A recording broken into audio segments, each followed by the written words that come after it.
Hola a todos, hola a todas, ¿cómo están? Mi nombre es Martín Hornos, soy docente de la primera cátedra de farmacología de la Facultad de Medicina de la Universidad de Buenos Aires y en esta ocasión vamos a ver un poco la farmacología de los fármacos opioides.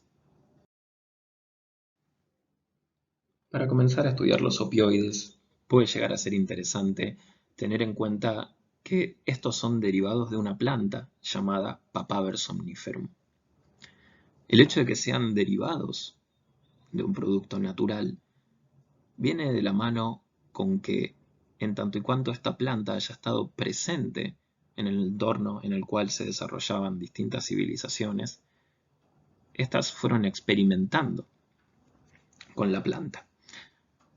Tenemos evidencia que data desde el siglo IV a.C., en el cual hemos observado culturas que utilizaban los derivados de la Papaver somniferum tanto a nivel recreativo como a nivel medicinal.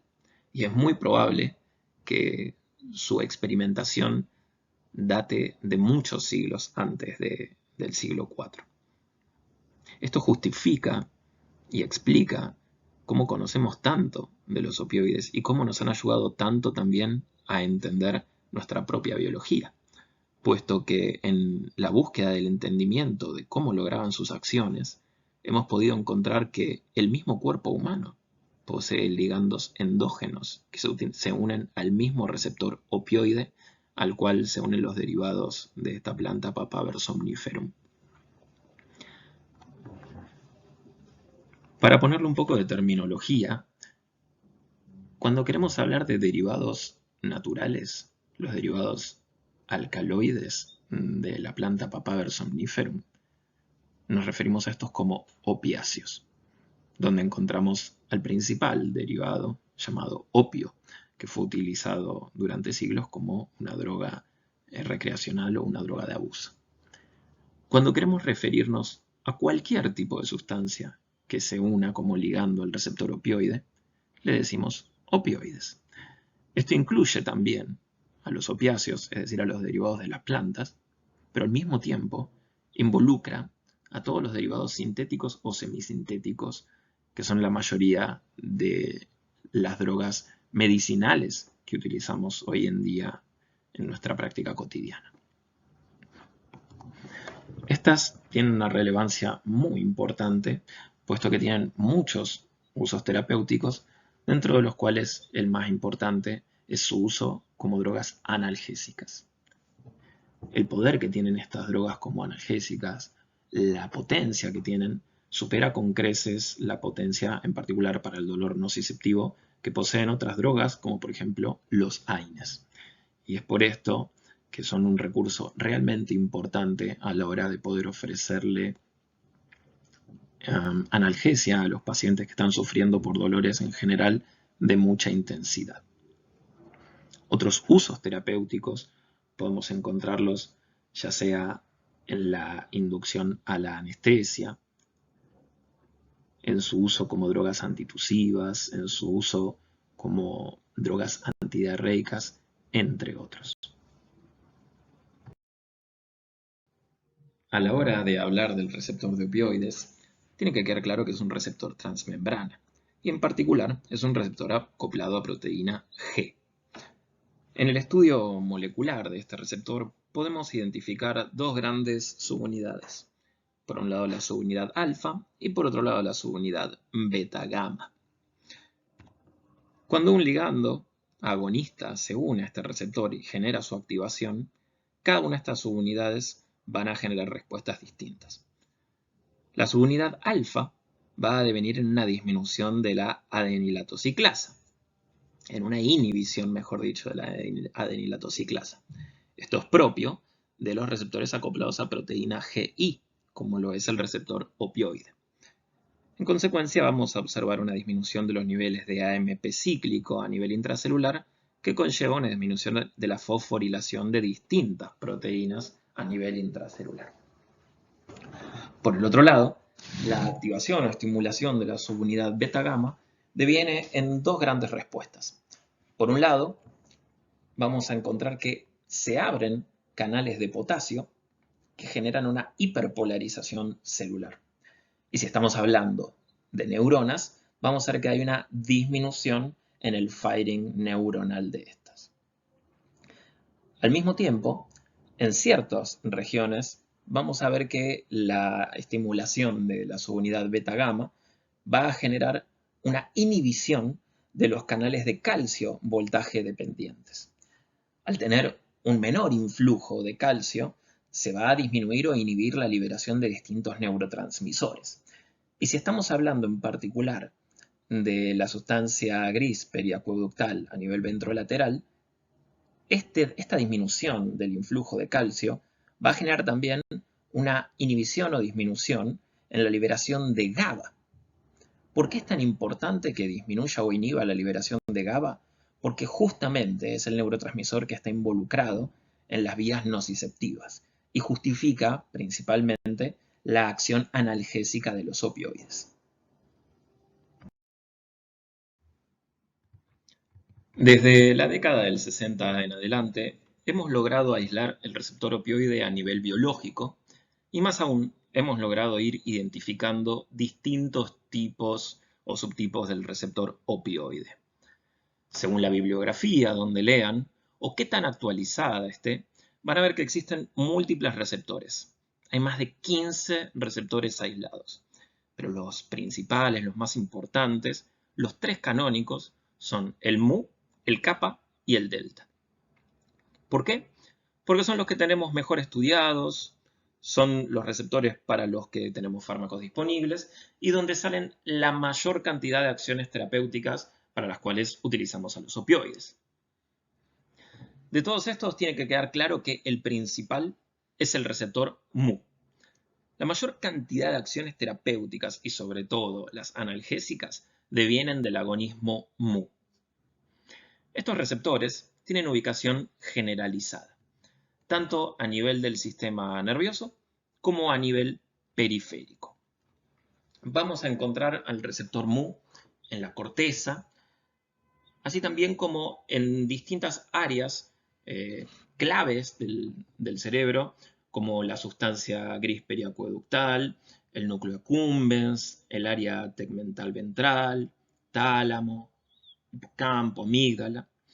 Pero también lo vamos a ubicar a nivel periférico, tanto en neuronas sensoriales periféricas como en el tracto gastrointestinal, de donde van a salir muchas de sus acciones, tanto terapéuticas como sobre todo efectos adversos. Los receptores kappa también tienen una ubicación bastante distribuida. Destaca, por sobre todas las cosas, su ubicación a nivel de la médula espinal, ¿sí? En el asta dorsal, sobre todo.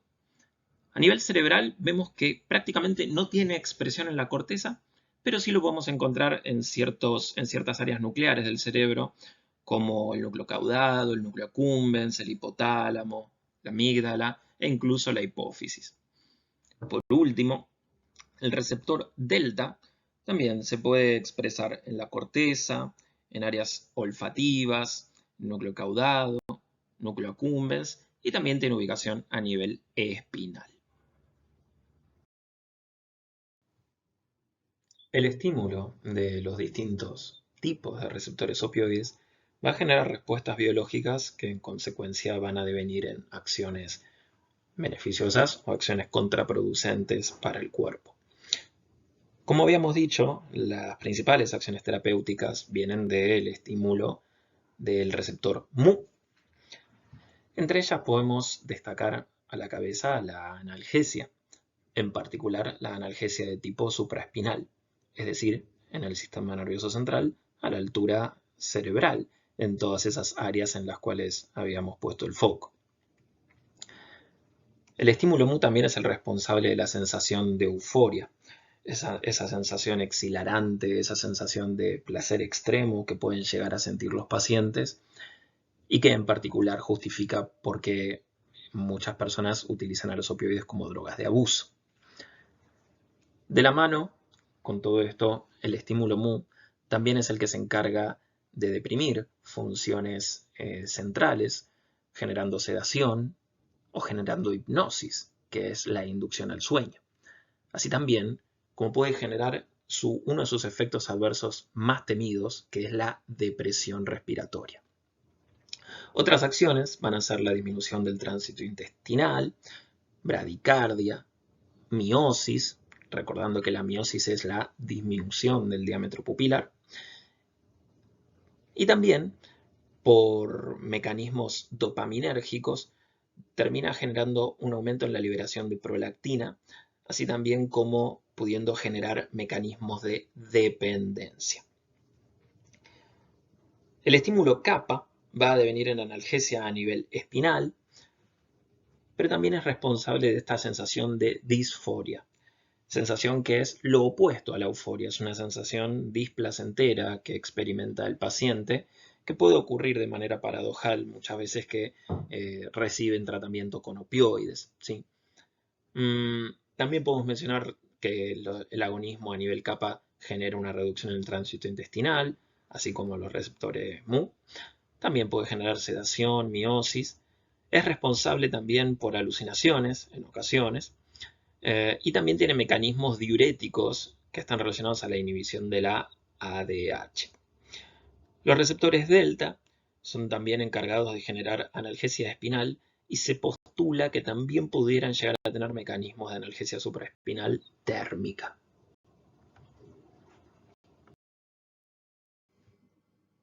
Vamos a meternos de lleno en el entendimiento de los mecanismos de analgesia de los opioides. En resumidas cuentas podemos decir que lo que logran es una disminución en el componente afectivo del dolor, en el cual está involucrada la vía palioespinotalámica, así como también una disminución en la información tanto de tipo como de localización de dolor, en el cual está involucrada la vía neoespinotalámica. La capacidad analgésica de los opioides es realmente grande. Dentro de las drogas que contamos son probablemente las drogas más potentes y efectivas para poder calmar el dolor, sin contar a los anestésicos, digamos, ¿no? Son bastante efectivas para el dolor de tipo nociceptivo, y en particular podemos decir que alivian mejor al dolor de tipo sordo, al dolor de tipo continuo, que al dolor agudo o intermitente. Son muy efectivas para el dolor inflamatorio, para el dolor asociado a cáncer o a metástasis, ¿sí? Pero algo importante es que estas drogas logran generar este nivel de analgesia sin afectar a otras modalidades sensoriales, como el tacto fino, la propiocepción, la sensación de temperatura, siempre y cuando estemos hablando de dosis terapéuticas. Esto es importante. La percepción del dolor está bastante vinculada a nuestro nivel de conciencia. Y como mencionaba antes, nosotros dándole anestesia a un paciente, si bien también tenemos que garantizarnos de su analgesia, podemos llegar a disminuir la percepción del dolor. Pero uno de nuestros objetivos cuando el paciente tiene una causa fija de dolor es poder brindarle analgesia y permitirle que pueda seguir realizando las actividades cotidianas en su vida. Y para eso necesita estar despierto, para eso necesita tener sus modalidades sensoriales plenas. Y los opioides logran eso. Algo importante a tener en cuenta es que el efecto analgésico que proveen los opioides es dosis dependiente. Esto nos permite ir titulando la dosis en función de la respuesta analgésica que va sintiendo el paciente, así también en función de si la razón detrás del dolor del paciente también puede llegar a estar progresando. ¿A qué me refiero con esto? Por un lado, tenemos que entender que los opioides pueden generar mecanismos de tolerancia. Estos mecanismos de tolerancia están asociados a la activación de la subunidad alfa, que habíamos mencionado hace unas diapositivas, en la cual la inhibición de la adenilato ciclasa en una administración continua de opioides va perdiendo respuesta de a poco. Y eso nos lleva a que para poder mantener la misma acción, muchas veces necesitamos ir aumentando la dosis.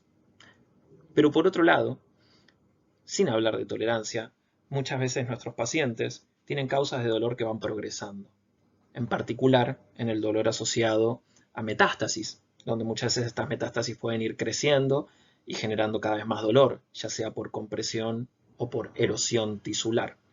Es en estos casos donde quizás la dosis que venía recibiendo el paciente ya no es suficientemente efectiva para controlar el dolor, pero por suerte los opioides nos dan esta oportunidad de, si nosotros vamos aumentando las dosis, ir también logrando un mayor efecto analgésico. Como habíamos mencionado previamente, el agonismo Mu, en particular en la sustancia gris periacueductal mesencefálica, va a bloquear la transmisión GABAérgica. Tenemos que tener en cuenta que GABA es un neurotransmisor inhibitorio y al mismo tiempo que su liberación suele tener un carácter tónico. Acá esto puede ser confuso, así que vamos a tratar de explicarlo de una manera clara. La liberación tónica de GABA ejerce un efecto inhibitorio sobre mecanismos y proyecciones antinociceptivas, ¿sí? Entonces, si tenemos un inhibidor ejerciendo inhibición sobre áreas antinociceptivas, no estamos logrando generar analgesia de esta manera. Gracias al efecto de los opioides, sacamos la influencia de GABA de la ecuación y se pueden regular de manera antinociceptiva estas proyecciones medulares que van a brindar información sensorial a centros superiores en el sistema nervioso central, así también como a regiones que están vinculadas a la regulación del estado de ánimo. A nivel medular vamos a observar que tienen acciones tanto a nivel presináptico como a nivel postsináptico. A nivel presináptico vamos a observar que en aferentes primarias pequeñas de umbral alto logran prevenir la apertura de canales de calcio que habíamos mencionado previamente. Y esto termina deviniendo en una disminución de la liberación de neurotransmisores a nivel neuronal. Por otro lado, a nivel postsináptico, también tienen mecanismos que permiten bloquear la excitación neuronal del asta dorsal generada directamente por el glutamato. Toda esta serie de mecanismos, tanto a nivel supraespinal como a nivel espinal, como incluso a nivel periférico, que tienen acciones inespecíficas que todavía no están tan aclaradas, son la razón de por qué terminan siendo analgésicos tan efectivos. Lamentablemente, a pesar de ser excelentes analgésicos en cuanto a su eficacia, al día de la fecha siguen siendo drogas que cuentan con efectos adversos que pueden llegar a ser realmente peligrosos. Entre ellos podemos mencionar los efectos que genera a nivel respiratorio, destacándose la tan temida depresión respiratoria. Algo que tenemos que tener en cuenta es que cuando estamos hablando de opioides en un objetivo analgésico, es decir, cuando dentro de los múltiples usos terapéuticos nos concentramos en generar analgesia, si nosotros estamos utilizando dosis terapéuticas, es raro que ocurra depresión respiratoria, o por lo menos que sea una depresión respiratoria clínicamente significativa. Todo esto siempre y cuando estemos hablando de pacientes que no tengan factores de riesgo que puedan llegar a favorecer justamente la depresión respiratoria. Sin embargo, tenemos que tener en cuenta que la principal causa de morbimortalidad secundaria a los opioides es la depresión respiratoria. Esta se ve sobre todo cuando se la utiliza como droga de abuso, ¿sí? ¿Por qué es que los opioides generan depresión respiratoria? Bueno, a nivel central vamos a observar que hay una pérdida de sensibilidad en el centro buloprotector de dióxido de carbono, así también como hay una depresión en todas las fases de la actividad respiratoria, ya sea a nivel de la frecuencia, a nivel del volumen minuto o a nivel del volumen circulante, lo cual termina deviniendo en una respiración irregular, aperiódica y sobre todo menos frecuente. Esta depresión respiratoria, que va a ser una de las principales precauciones que tenemos que tener a la hora de administrar opioides, puede, en ocasiones, ser beneficiosa, sobre todo si tenemos la intención de inducir pacientes a asistencia respiratoria mecánica. Cuando un paciente, vamos a poner un ejemplo, necesita ir a terapia intensiva porque tiene alguna patología de suficiente gravedad, es bastante habitual que ese paciente necesite ser intubado para poder controlarle artificialmente el proceso respiratorio. Es entendible, naturalmente, que si el paciente está respirando por sus propios medios, va a estar compitiendo contra la máquina de asistencia respiratoria mecánica. Es por eso que en ocasiones seleccionadas o especiales vamos a tratar bien a propósito de inducir la depresión respiratoria gracias a los opioides. Si ustedes se acercan a una sala de terapia intensiva, van a observar que es bastante habitual que los pacientes estén recibiendo goteos de algún tipo de opioide. Este puede llegar a ser fentanilo o remifentanilo. ¿Con qué objetivo? Justamente con el objetivo de generar depresión respiratoria.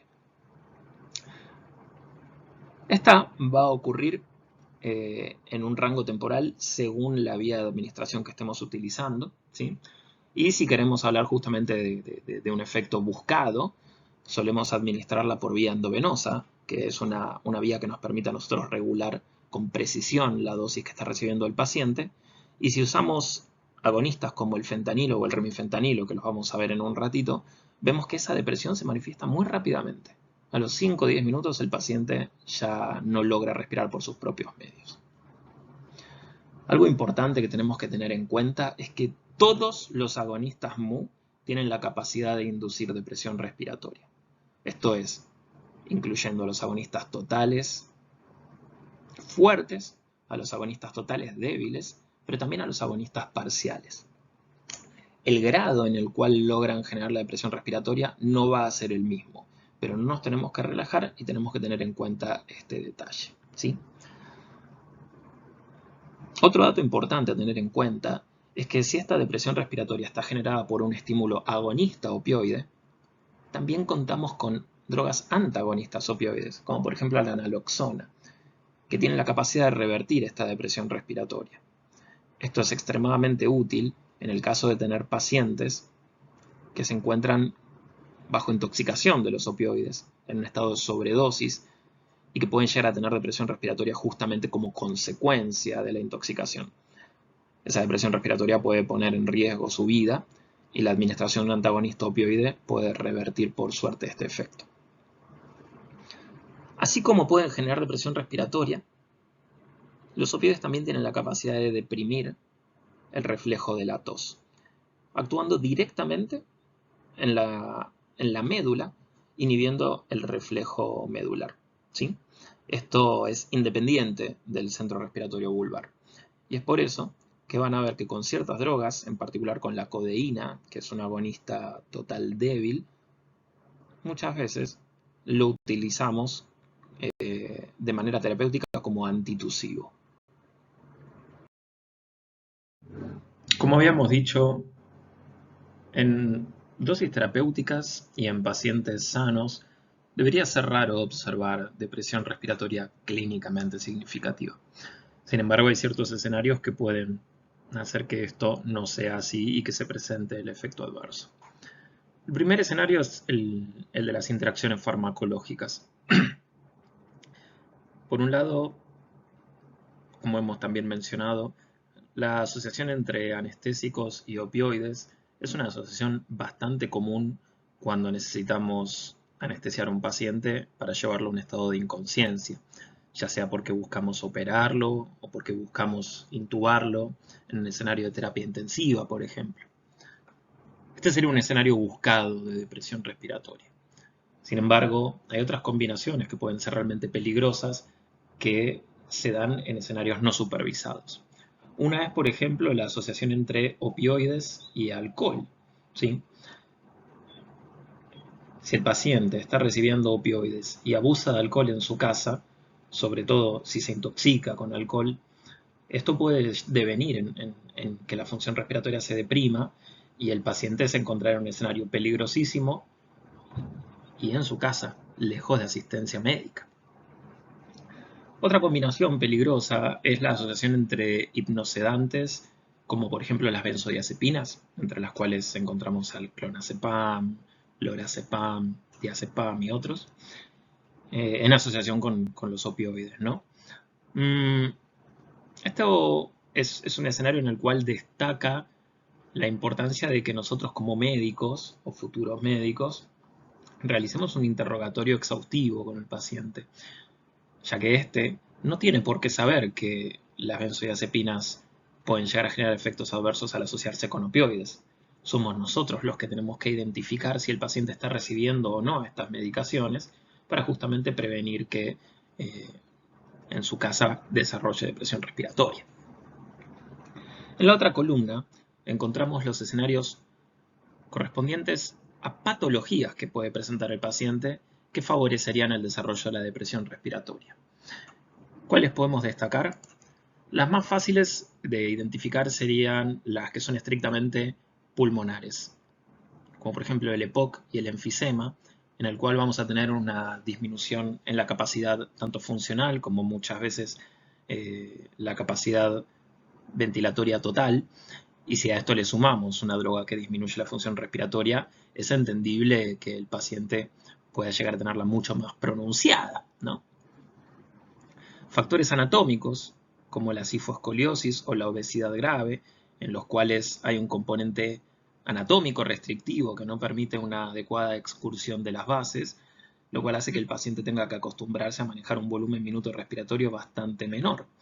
Lo último que necesita este paciente es una droga que pueda llegar a disminuir su función respiratoria desde un nivel central. Pacientes que tienen apneas del sueño, que es una patología en la cual, medio como lo dice el nombre, ¿no? Mientras uno duerme, el proceso o el ciclo de respiraciones habituales se pierde y el paciente puede tener varios segundos de apnea, o a veces decenas de segundos de apnea, y el hecho de estar recibiendo concomitantemente opioides puede ubicarlo en un escenario bastante más patológico que el de las apneas del sueño y llevarlo a la depresión respiratoria clínicamente significativa, ¿sí? Es por eso también que antes de indicar las drogas, nosotros tenemos que hacer un interrogatorio también de los antecedentes patológicos personales que pueda llegar a estar teniendo este paciente e identificar en cuáles no podemos dar estas drogas o si las vamos a dar porque no nos queda otra, a realizar una supervisión bastante más estricta, bastante más cercana. Habiendo hablado ya de uno de los efectos adversos más graves, vamos a concentrarnos en uno de los más frecuentes, que son los gastrointestinales. Entre el 40 y el 95% de los pacientes que reciben opioides de manera constante o de manera subaguda a crónica van a terminar desarrollando constipación o algún cambio en la función intestinal. Esto es entendible porque los receptores opioides están densamente distribuidos en las neuronas entéricas. Lo vamos a ubicar entre los plexos mientéricos y los plexos submucosos y en una variedad de células secretoras. ¿Por qué es tan frecuente que el paciente termine desarrollando constipación? Porque lamentablemente el sistema digestivo no desarrolla tolerancia ante la administración repetida de opioides. Según el nivel del tracto gastrointestinal de que estemos hablando, los efectos que vamos a observar. En el esófago hay una inhibición en la relajación del esfínter esofágico inferior. En el estómago aumenta la contractura tónica de la musculatura del antro, así también como la del duodeno superior, y se reduce el tono de reposo en la musculatura del reservorio gástrico. Esto deviene en una prolongación del tiempo de vaciamiento gástrico, ¿sí? Que incluso en ocasiones puede llegar a retrasarse hasta 12 horas, ¿sí?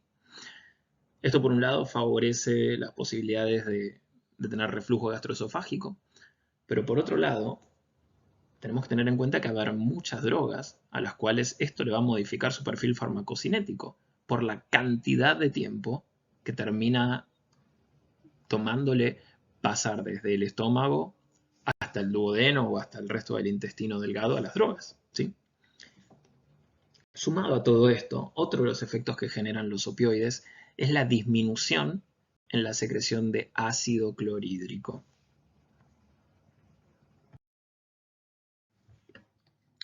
Probablemente el efecto más grande a nivel gastrointestinal lo observemos en el intestino, donde lo que hacen es reducir la actividad propulsora, tanto en el intestino delgado como en el grueso, así como disminuir las secreciones intestinales.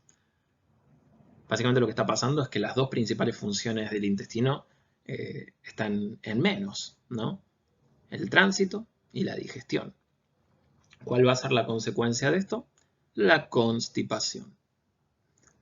Ya que estamos a nivel intestinal, tenemos que mencionar que los opioides particularmente se destacan por contraer el esfínter de Oddi, ¿sí? Y esto puede traer un problema en dos escenarios distintos. Uno es simulando un cólico biliar, justamente por este espasmo. Pero por otro lado, tenemos que tener en cuenta que es bastante habitual que los pacientes consulten por dolor abdominal. Y ese dolor abdominal no siempre viene con un título. Nosotros no sabemos cuál es la causa exacta, pero el dolor puede ser bastante elevado. Si nuestro paciente tiene tanto dolor que a nosotros se nos ocurre dar un opioide, corremos el riesgo de que la causa del dolor sea justamente una patología, ya sea o de la vesícula, o patología biliar, o patología del páncreas. En estos tres escenarios, una contracción del esfínter de Oddi podría llegar a precipitar complicaciones en cada uno de estos órganos. Es por eso que, hasta no tener clara cuál es la causa del dolor abdominal, es ideal, en la medida de lo posible, tratar de evitar los opioides.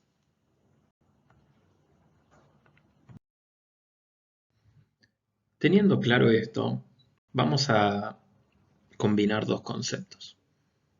El primero es que el estreñimiento o la constipación no genera tolerancia. El otro concepto es la analgesia de los opioides, lamentablemente sí. Es por esto que si nuestro paciente tiene que recibir opioides de manera prolongada y continua, muy probablemente tengamos que ir de a poco aumentándole las dosis a medida que pasen los días o las semanas.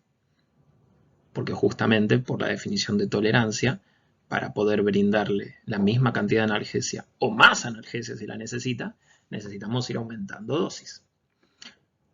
Pero si el estreñimiento no desarrolla tolerancia, mientras nosotros aumentemos la dosis de opioides, cada vez va a ser peor la constipación, ¿sí?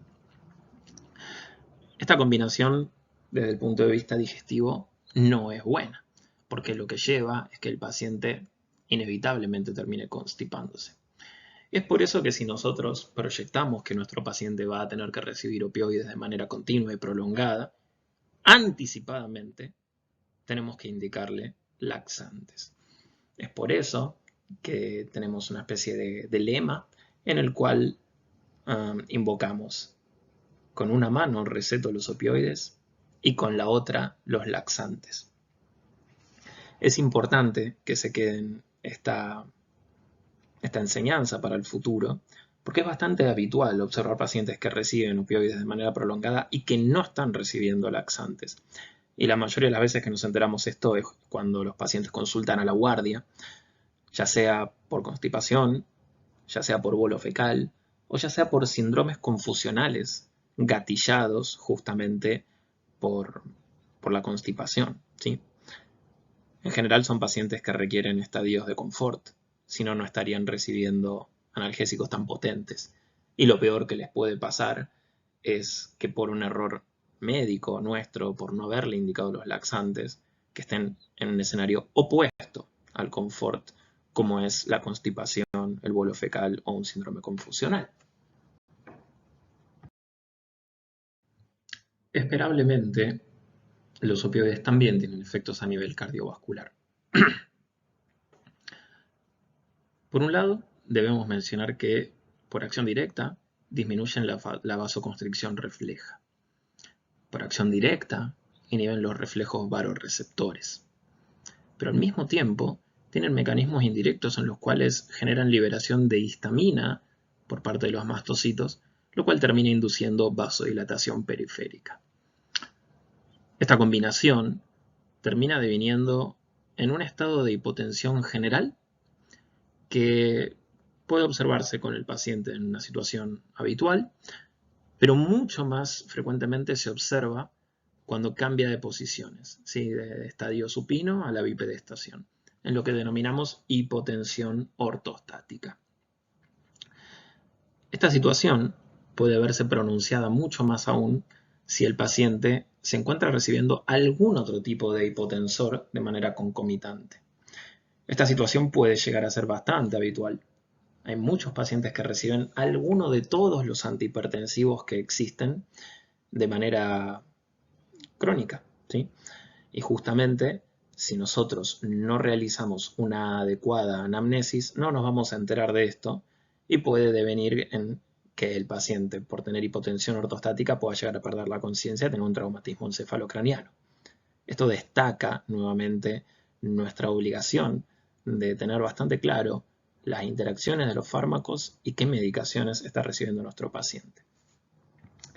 Asimismo, aparte de intervenir con el tono vascular, los opioides ejercen un efecto depresor a nivel de la frecuencia cardíaca, llevando a bradicardia, ¿sí? Es por esto que en los estadios de intoxicación opioide es bastante habitual encontrar pacientes que se encuentran bradicárdicos y que se encuentran hipotensos. Esta combinación tiene que ser extremadamente sugerente de que el paciente puede haber recibido opioides, o por lo menos estamos obligados a pensarla. Hipotensión y bradicardia no cierran. En general, si nuestro paciente está hipotenso, debería manifestar taquicardia, ¿no? Si el paciente se encuentra hipotenso y tiene bradicardia, tenemos que sospechar que hay algo que lo está generando, hay algo que está interfiriendo con la respuesta homeostática natural, y una de esas causas puede llegar a ser el estímulo de los opioides. A nivel neuroendocrino, debemos recordar que el agonismo opioide generaba, entre otras cosas, una disminución en la liberación de neurotransmisores. Esto se manifiesta a nivel hipofisario en una disminución en líneas generales de la mayoría de sus hormonas, una disminución de la liberación de la mayoría de las hormonas. Vamos a ver que disminución de la liberación de cortisol, de FSH, de LH. Esto en los hombres se va a manifestar también con una disminución en los niveles de hidroepiandrosterona, así como de testosterona, manifestando las características clínicas del hipogonadismo hipogonadotrófico masculino. Va a haber una disminución de la libido, puede haber también una disminución en la presentación de ciertos caracteres sexuales secundarios. Mientras que en la mujer, la disminución en particular de gonadotropinas se va a manifestar con irregularidades en el ciclo menstrual. Algo importante a tener en cuenta es que uno de los efectos que logran los opioides es la inhibición de la liberación de dopamina. Y sabemos que la dopamina es un regulador natural de la secreción de prolactina. Entonces, si nosotros inhibimos al inhibidor, vamos a tener un aumento de esa hormona final que es la prolactina. Esto en las mujeres también puede manifestarse con una profundización de las irregularidades en el ciclo menstrual, incluso deviniendo en amenorrea. Por último, vamos a hablar de la miosis, que como dijimos es la disminución del diámetro pupilar. Tenemos que recordar que el flujo parasimpático arranca en el núcleo de Dishart-Westphal, a través del ganglio ciliar, y va hacia la pupila produciendo constricción. Este flujo de salida está regulado de vuelta por neuronas GABAérgicas de manera tónica, parecido a lo que habíamos mencionado antes. Entonces los opioides, al bloquear esta inhibición tónica de las neuronas GABAérgicas, justamente le dan vía libre a ese flujo parasimpático para que devenga en la constricción pupilar, en la miosis. Vinculando esto con los conceptos cardiovasculares, terminamos conformando una tríada característica de la intoxicación por opioides que es el paciente que tiene miosis puntiforme, y se denomina puntiforme porque tiene un diámetro extremadamente pequeño y que en general no suele responder al estímulo lumínico con dilatación. Y esta miosis puntiforme suele asociarse con lo que habíamos mencionado, con hipotensión y con bradicardia, entre otras cosas.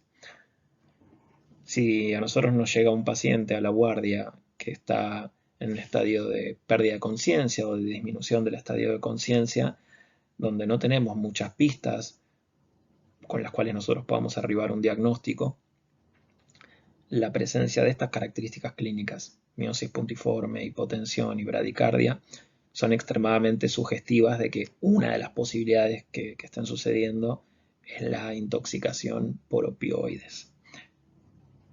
Aprovecho este momento para mencionarles que no vamos a profundizar en esta clase el resto de las características de la intoxicación por opioides, así tampoco vamos a tocar muy por encima el tema de los antagonistas opioides, porque todo lo que respecte a la intoxicación por opioides la van a ver con profundidad y protagonismo en toxicología, que es la materia destinada justamente a todas las intoxicaciones.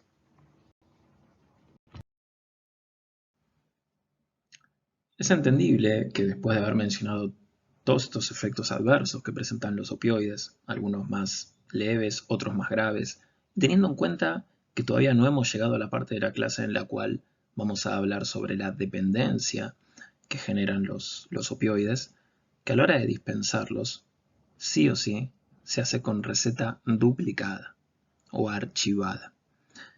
El propósito de esto es poder tener un seguimiento estrecho de qué pacientes y qué médicos están recetando los opioides, teniendo en cuenta que los efectos adversos pueden ser realmente deleterios.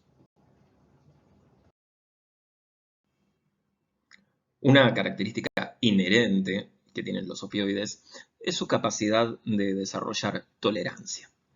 Definimos a esta como una disminución en la efectividad aparente, en este caso del agonista opioide, cuando lo administramos de manera continua o repetida.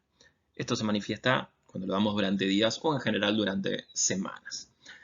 Se refleja en una reducción en el efecto máximo alcanzable o en un cambio en la curva de dosis-respuesta.